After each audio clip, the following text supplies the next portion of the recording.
Hi hello నమస్తే welcome to my channel. Bigg Boss season 9లో దివ్య నిఖిత రావడం మీకు ఎలా అనిపించిందో కమెంట్స్ రూపంలో తెలియజేయండి. రావడంతోనే లవ్ ట్రాక్స్ అయితే ఇక్కడ ఉన్నాయి అని చెప్పి నలుగురు మధ్య ఏమైతే ఒక బాంబ్ అయితే పేల్చేసింది. ఇక అందరూ కన్ఫ్యూషన్లో అమ్మ బాబోయ్ బయటికి ఎలా వెళ్ళిపోతుందో, మనం బ్రదర్ అనేసుకుందామా మనం సిస్టర్ అనేసుకుందామా అన్నట్టుగా వీళ్ళ కన్ఫ్యూషన్ అయితే స్టార్ట్ అయిపోయింది.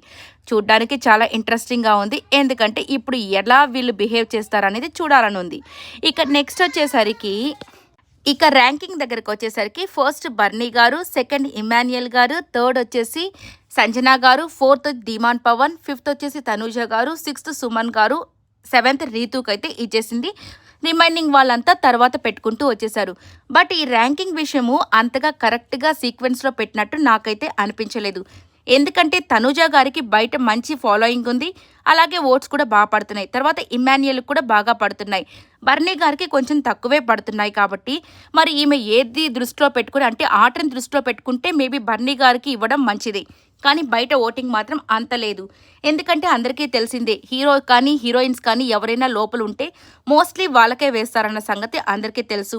అలాగే ఇమాన్యుయల్ కూడా ట్రెండింగ్లో ఉన్న కమెడియన్ కాబట్టి తనకు కూడా మంచి ఫాలోయింగే ఉంది. మిగిలిన వాళ్ళంతా ఎప్పుడో చేసిన వాళ్ళు, అలాగే ఎప్పుడో విలన్స్గా ఉన్న వాళ్ళు కాబట్టి కొద్దిగా వాళ్ళకి ఓటింగ్ తగ్గిపోతూనే ఉంటుంది.